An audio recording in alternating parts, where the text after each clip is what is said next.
Welcome to The Explainer.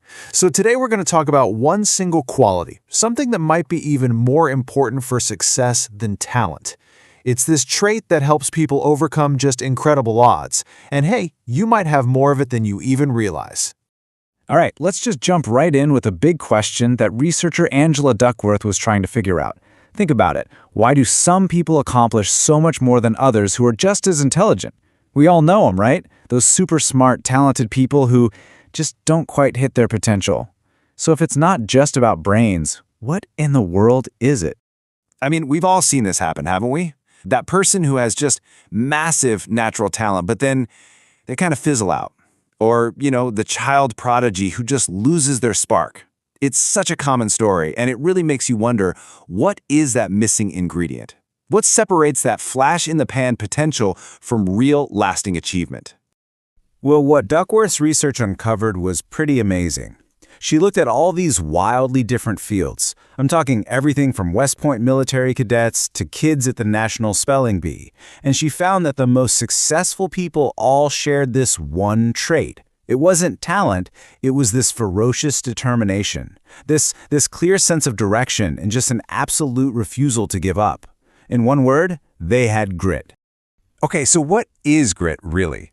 It's not just about, working hard for a week or two. It's this really powerful mix of two things. First, passion, and we mean a deep, sustained interest in something. And second, perseverance. That's the stamina, the ability to keep pursuing that thing over the long haul, even when you fail, even when things get tough.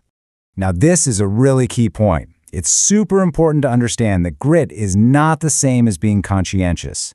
You can be conscientious about keeping your desk tidy or always being on time. And that's great, but that's not grit. Grit is all about the marathon, not the sprint. It's laser-focused on that one singular long-term goal that you are just passionately committed to, whether you get a pat on the back for it or not. So here's a little self-reflection for you. This statement comes straight from Duckworth's grit scale. Just ask yourself, setbacks don't discourage me. I don't give up easily. How true is that for you? Really think about it. When you hit a wall, what's your first reaction? Do you just stop, or do you start looking for a way around it? Answering that honestly can tell you a lot about where you stand. And here's the best part. This is absolutely the most crucial point. Grit isn't some magic thing you're either born with or you're not. Not at all. In fact, there's solid scientific evidence that shows it can be learned, it can be grown, it can be systematically increased. Think of it like a muscle. It's a skill, just like any other, that you can actually develop. Okay, so if we can actually grow our grit, the next logical question is how? How do we do it? Well, let's start by looking at the 4 key things you can work on yourself from the inside out. All right, so here's the toolkit for building grit internally. It breaks down into 4 parts. First up is interest. You've got to find something that genuinely fascinates you and then actively develop that passion. Second is practice. But we're not talking about just going through the motions. This is what's called deliberate practice, where you're always pushing yourself just past your current skill level. Third, you need a sense of purpose. That's the belief that what you're doing matters, that it connects to something bigger than yourself. And finally, you need hope. And this isn't just, crossing your fingers. It's the real belief that your own efforts can make your future better. But here's the thing. You don't have to do all this work in a vacuum. In fact, you probably can't. The environment you're in, the people you're around, they play a huge, massive role in your ability to stick with things. This really shows just how critical your surroundings are. Think about it. Parents, teachers, bosses, they can create what's called a wise environment. And what that means is it's both really supportive, but also really demanding. They set high standards for you, but they also give you the support and belief you need to actually reach them. It's also about building habits of finishing hard things, and maybe most importantly, just surrounding yourself with other gritty people. When you join a team or a culture where that kind of drive is normal, believe me, it is absolutely contagious.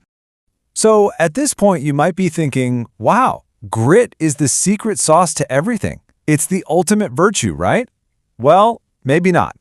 Like with most things in life, it's a little more complicated than that.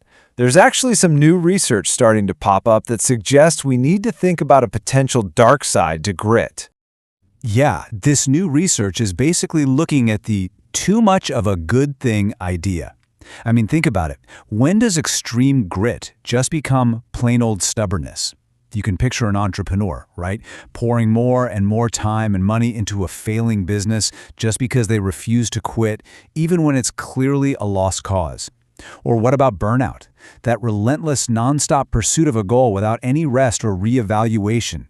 That can leave even the grittiest person completely wiped out. These are really important questions that make the whole idea of grit a lot more nuanced.